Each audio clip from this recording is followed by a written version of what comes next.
O eto si Tuta Soto. Tito Soto pala.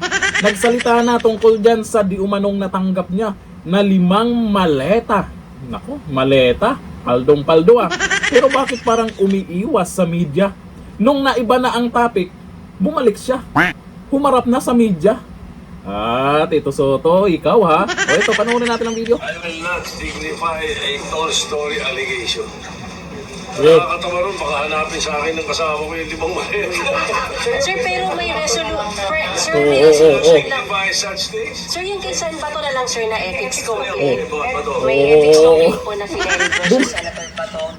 Aalis, pag hindi pa nga tapos, tinatanong ka lang naman. Paliwanag din pag may time. Tapos nag-iba na ng tanong tungkol kay Senator Bato. Ang bilis, bumalik ka. Humarap agad sa media. Dapat naman, marinig yung side mo tungkol sa 5 maletang yan. Ayusin mo yung sagot mo, hindi yung nagsasalita ka habang nakatalikod. Sabagay, asahan naman natin na itatanggi talaga nila. Sino ba namang aamin tungkol sa mga bagay na yan? Itatanggi yan. Yun nga lang, may ebidensya. At ang matindi dito, yung nag-deliver mismo na ex-Marines ay lumantad. Pero ang maganda dyan, magkaroon kayo ng investigasyon dyan sa Senado para magkaalaman kung ano talaga ang katotohanan. Tuta Soto. Tito Soto, ikaw pa naman yung Senate President dyan. Tapos mabalitaan natin, may 5 maleta kang natanggap di umano. Kickbacks galing sa flood control. Paldo, tinatanong ka lang naman, idamay mo pa yung asawa mo, baka hanapin sa'yo.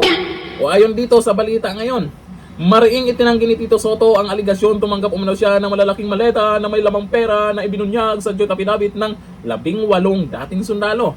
Ang kanyang pangalan ay nadawit sa dokumentong nagsasaad ng umano'y pamamahagi ng salapi sa ilang opisyal at mambabatas na sinasabing may kaugnayan sa dating kongresistang si Saldico at sa issue ng International Criminal Court or ICC. Nakaraan, doon sa text messages na hawak ng ilang kongresista sa yung may 7 billion ba yun o magkano ba yun, naisama yung pangalan nila kasama si Pinky ba yun? Ano bang pangalan ng isang senador na yun? At itong si Soto. Ngayon, dito sa mali-maletang pera, andyan din yung pangalan nila. Mukhang nagkadugtong-dugtong na.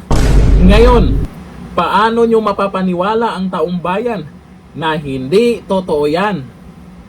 Bilang tugon sa paratang, diretsahang pinabulaanan ni Soto ang akusasyon at tinawag itong isang gawa-gawang kwento.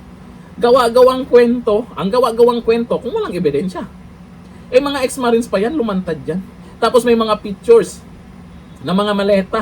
Mayroon pa nga, may pictures pa doon yung, may ano pa doon may inilabas pang picture na helicopter. O sino ba yung sakay doon? Doon daw sinakay yung mga mali-maletang pera. Matatanda ang lumabas kahapon ang joint affidavit ng mga dating miyembro ng militar na naglalaman ng mga paratang hinggil sa umano'y pagdi-deliver ng pera sa ilang personalidad sa gobyerno.